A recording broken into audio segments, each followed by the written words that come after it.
विशाल अग्रवाल याचा ताबा पुणे गुन्हे शाखा घेणार असल्याची माहिती आहे। तसा अर्ज देखील गुन्हे शाखेच्या पथकानं कोर्टाकडे केलाय। सोमवारी विशाल अग्रवालचा ताबा गुन्हे शाखेकडे देणार असल्याची माहिती आहे।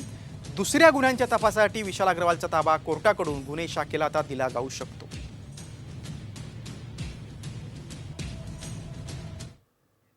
पुण्यातील ड्रंक अँड ड्राईव्ह प्रकरणी आता पुणे पोलीस आयुक्तांनी मोठी बातमी दिली आहे। पोर्शे गाडी तू चालवत असल्याचं पोलिसांना सांग असा दबाव चालक गंगाराम याच्यावर अग्रवाल यांनी आणला होता आणि त्यासाठी त्यांना पैशाचं आमिष देखील देण्यात आल्याचं आयुक्तांनी सांगितलेलं आहे। तसंच चालकाला धमकी देण्यात आल्याचं देखील तपासात समोर आल्याचं पुणे पोलीस आयुक्तांनी स्पष्ट केलं।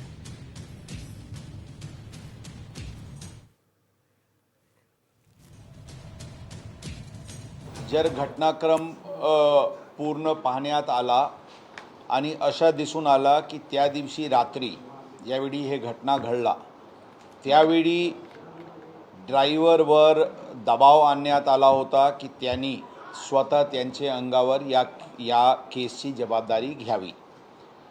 इनिशियल ज्यावेळी ते पोलीस स्टेशनला आला होता त्यांनी फर्स्ट बयानमध्ये ड्रायव्हरनी पण तसेच सांगितले होते, तुमचे अंगावर घ्या, तुम्हाला भरपूर गिफ्ट देऊ, बक्षीस देऊ, जे तुम्ही मागणार ते आम्ही देऊ।